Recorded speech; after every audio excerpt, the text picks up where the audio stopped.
முகமது ஷமி பார்த்தீங்கன்னா 4 over 25 run தான் கொடுத்திருந்தாரு.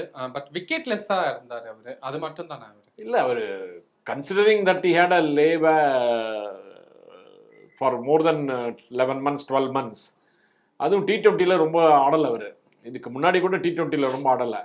So ஒரு கம்பேக்கில் அவர் போட்ட போலிங்கை வந்து குறை சொல்கிற மாதிரி ஒன்றும் இல்லை. பெனிட்ரேட்டிவாக இல்லை, விக்கெட் எடுக்கல, அது ஒரு இதுதான் ஒரு ட்ராபேக் தான்.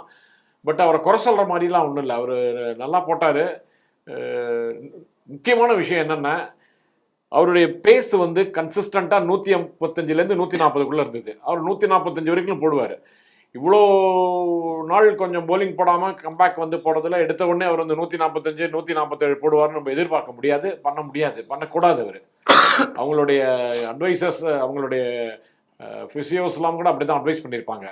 ஆனால் முகமது ஷமி ஒரு பெரிய பிரச்சனையே இல்லை. நேத்தியை பொறுத்த வரைக்கும் அவர் பேட்டிங்கில் கூட ஒரு 6 அடித்தார். அவர் அண்ணன் ஒரு 4 பால்ல ஒரு 6 அடிச்சுட்டு போனார். அவர் அந்த நேரத்தில் வரைச்சே வேறு ஒன்றும் பண்ணியிருக்க முடியாது. ஏன்னா ஆல்ரெடி மேட்ச் கையை விட்டு போகிறது, ஒரு ஓவருக்கு 2 6 அடிக்கிற வேண்டிய நிலைமையில் இருந்த சுச்சுவேஷனில் தான் வந்தார். அதனால் அவரால் தன்னால் முடிஞ்ச அளவுக்கு அடித்து பார்த்தாரு. முகமது ஷமி பர்ஃபார்மன்ஸை பொறுத்த வரைக்கும் குறை சொல்கிற மாதிரி ஒன்றுமே இல்லை நேற்று.